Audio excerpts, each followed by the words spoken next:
America गए राहुल गांधी के बयान पर भी सियासी बखेड़ा खड़ा हुआ है।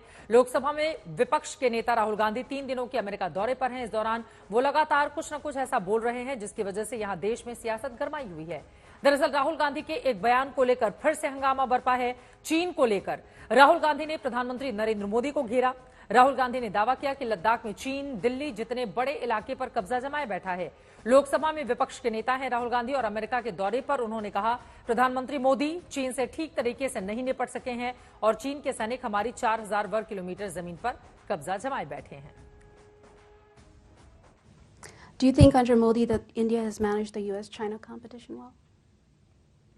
Well, if you call having Chinese troops in 4,000 square kilometers of our territory handling something well, then maybe. We've got Chinese troops occupying land the size of Delhi in Ladakh. I think that's a disaster. Media doesn't like to write about it. How would America react if, a neighbor occupied 4,000 square kilometers of your territory? Would any president be able to get away with saying that he's handled that well? So I don't think Mr. Modi's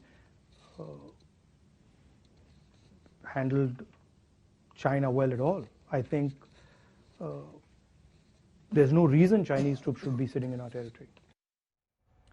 Rahul Gandhi के बयान के बाद BJP को मौका मिल गया है। कोई कह रहा है कि विपक्ष के नेता चले देख आएं, 1 इंच जमीन पर भी कब्जा नहीं हुआ है, तो कोई मांग कर रहा है कि राहुल गांधी की संसद सदस्यता रद्द की जानी चाहिए।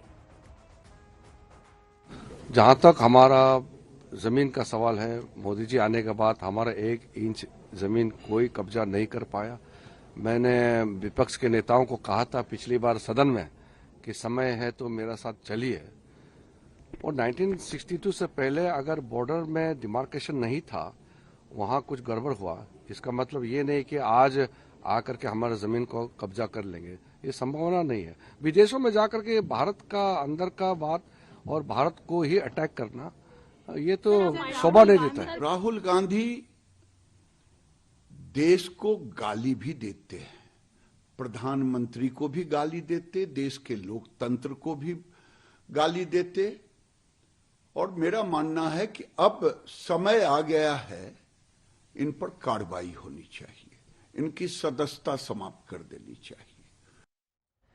अमेरिकी दौरे पर राहुल गांधी ने अमेरिकी सांसदों के एक दल से मुलाकात की, लेकिन इस मुलाकात में भारत विरोधी रुख रखने वाली सांसद इल्हान उमर की मौजूदगी को लेकर बवाल मच गया।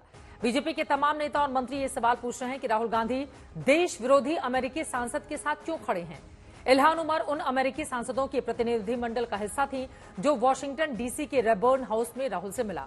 राहुल की मेजबानी यूएस कांग्रेस के सदस्य ब्रैडली जेम्स शर्मन ने की, लेकिन हर मुद्दे पर भारत का विरोध करने वाले इल्हान उमर की मौजूदगी पर देश में सियासत तेज हो गई है। अपने उनके भारत विरोधी मित्रों की श्रृंखला में एक और उपलब्धि राहुल गांधी को प्राप्त हुई है। He has further added another feather to his cap of anti India friends. जब पन्नू ने उनकी तारीफ की है, यानी पाकिस्तान से लेके पन्नू तक के और इल्हान उमर तक उनकी तारीफों में जो पुल गढ़े जा रहे हैं। थोड़े दिन के लिए हम प्रधानमंत्री से निवेदन करेंगे कि पेगासस दे दो हमें, हम जरा देखें पन्नू को कहता कौन है यहां से। हमें मालूम है कौन कहता होगा, हमें इशारा है, हमारे को भी डर है कि ये किसके हाथों में खेल रहे हैं, हमें समझ में आता है। लेकिन ये जब बीजेपी को सूट करता है तभी अचानक पन्नू जी प्रकट हो जाते हैं। तो एक बार पेगासस हमें दिलवा दीजिए, हम भी बताते हैं फिर।